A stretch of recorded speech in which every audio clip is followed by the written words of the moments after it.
The head of the most feared prince in Eastern Europe did not arrive in Constantinople with the dignity of a fallen king. It arrived submerged in a jar of honey, severed from its body, a grisly trophy for an Ottoman sultan who had spent years hunting him. Vlad III, the voivode of Wallachia, known as the Impaler, had built a reputation so terrifying that entire armies broke at the mere mention of his approach. But psychological warfare could not stop a blade in the winter mud. In the freezing weeks of late 1476, the man who had turned the forests of the Balkans into monuments of human agony met a deeply unglamorous end. This is the story of Vlad Dracula's final hours, where the architect of 1,000 nightmares was finally consumed by the very brutality he had perfected. The end began not with a grand final stand, but in a chaotic, freezing ambush. Overrun by Ottomans in his final stand, he had reclaimed his throne for less than 2 months. That was all the time the political realities of the 15th century Balkans allowed him. By late November 1476, Vlad had successfully driven out the Ottoman-backed usurper Basarab Laiotă, reclaiming the capital of Bucharest with the heavy military backing of Stephen the Great of Moldavia and the Hungarian forces of Stephen V Bathory. For a brief moment, it appeared the Impaler had fully returned to power, ready to resume his iron-fisted rule over the fractured Wallachian state. But alliances in the medieval frontier were transactional, and armies were expensive to keep in the field during the bitter cold. Believing the region secured, his powerful allies withdrew their forces, marching north to their own territories. Vlad was left with a dangerously small retinue, perhaps numbering fewer than 4,000 loyal men, to hold a kingdom completely surrounded by enemies. That was the fatal miscalculation. Basarab Laiotă had not been destroyed. He had simply retreated across the Danube to regroup. Buoyed by fresh reinforcements from the Ottoman Empire, Laiotă marched back into Wallachia almost immediately. The Ottoman war machine, commanded by battle-hardened frontier commanders, moved with a speed that caught the Wallachian defenders off guard.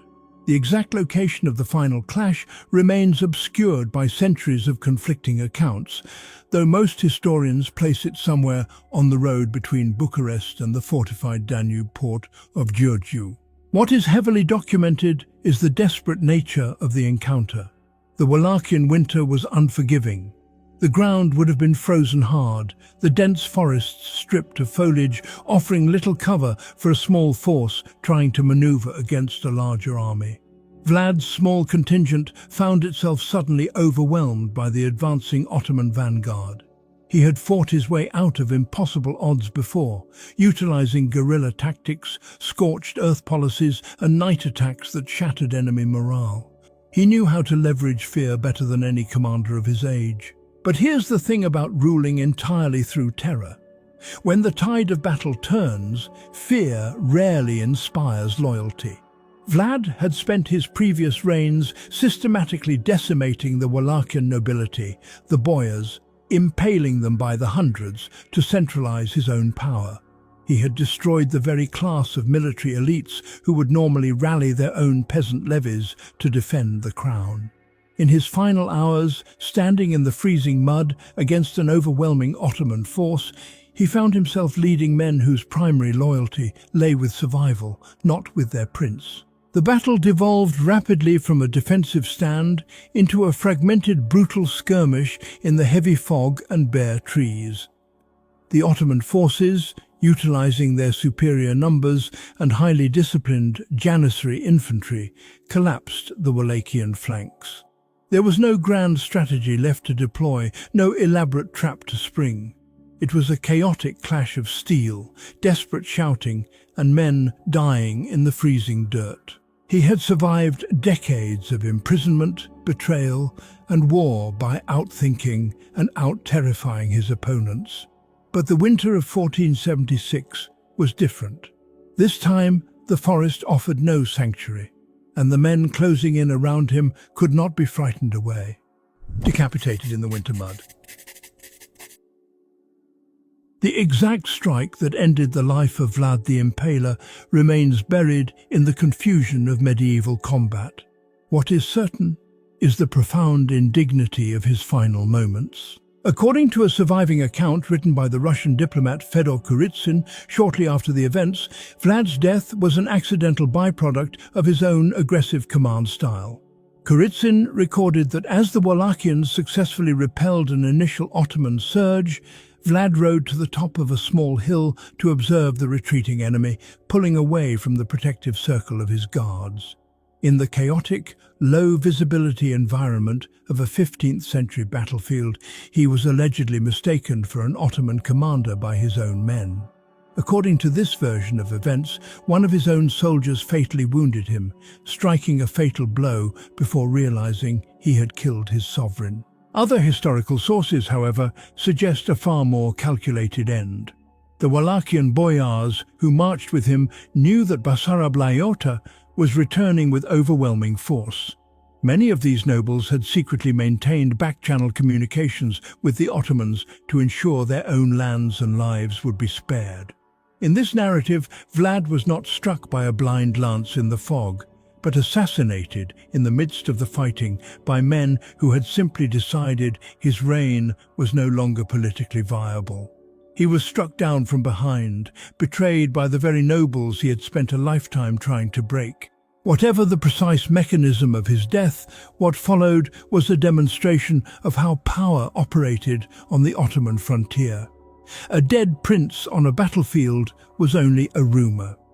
To claim the throne, Basarab Laiotă and his Ottoman backers needed undeniable physical proof. The surviving accounts state that Ottoman soldiers, or perhaps Laiotă's own men, descended upon the fallen voivode. They did not prepare the body for transport or treat the remains with the customary respect afforded to Christian nobility.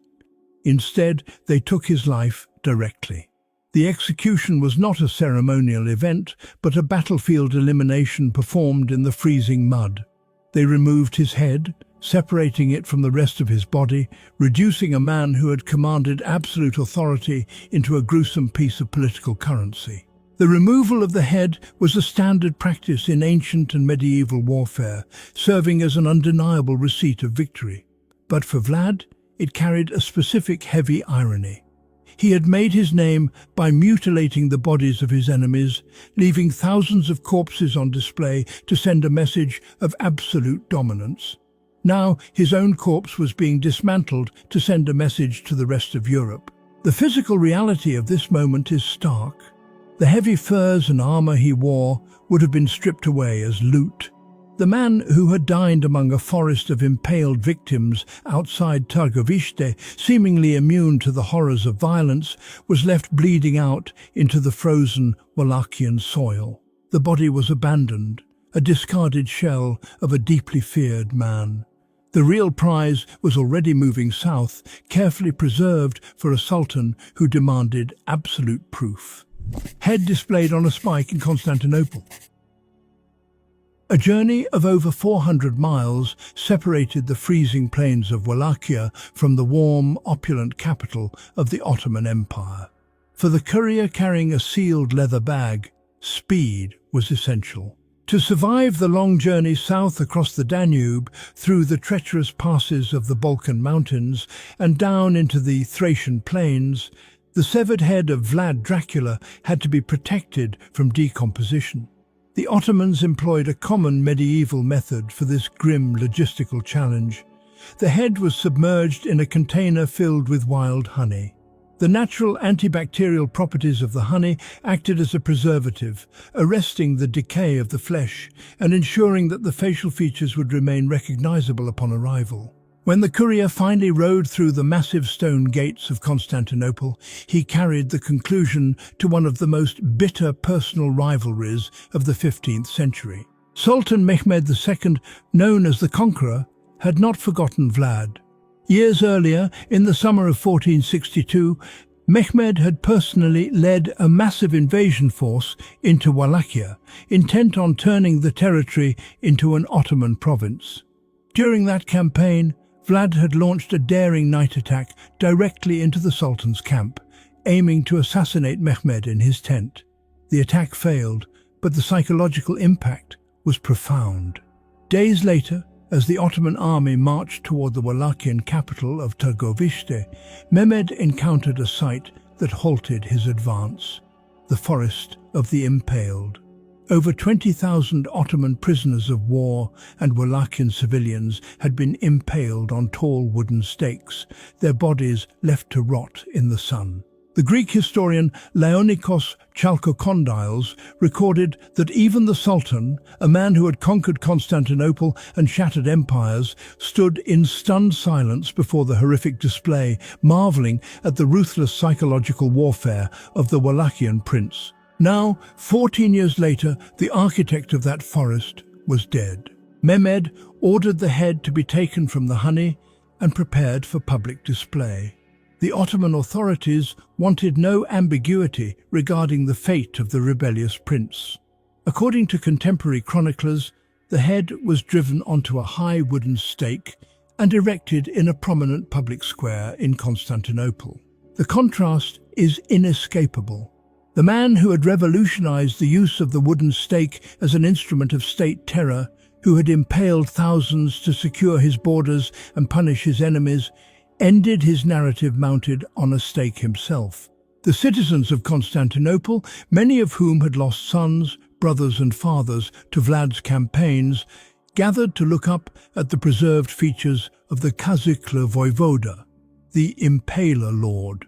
His heavy moustache, his intense, wide-set eyes, now fixed in a lifeless stare above the bustling streets of the imperial capital. It was a profound psychological victory for the Ottoman state. The display demonstrated to the populace and to foreign ambassadors residing in the city that the Sultan's reach was absolute. No enemy, no matter how terrifying, could escape Ottoman justice. The head remained on the spike until the elements and carrion birds reduced it to nothing. The Ottoman capital celebrated the final elimination of a long-standing nightmare. But back in the Wallachian winter, a different kind of erasure was taking place. Corpse abandoned in an unmarked grave. There were no royal honors for the remains left bleeding into the snow. In the 15th century, a king's burial was a final assertion of legitimacy, a monumental resting place designed to anchor a dynasty's claim to the land. Vlad was denied even this basic right of sovereignty. With his head traveling south to the Sultan, the headless corpse remained on the battlefield, stripped of its princely regalia and left to the mercy of scavengers. Wallachia was now under the firm control of Basarab Laiotă. To offer a proper state funeral for the fallen voivode would have been an act of treason against the new regime. Furthermore, a marked, elaborate grave for Vlad the Impaler would have created a dangerous focal point for future rebellions, a shrine where loyalists might gather to plot against the Ottoman-backed leadership. The historical record grows highly fragmented regarding what happened next. Local folklore and monastic traditions suggest that the corpse was eventually discovered by local peasants or monks who recognized the remains. In these accounts, the body was hastily carried away under the cover of darkness to be given a Christian burial.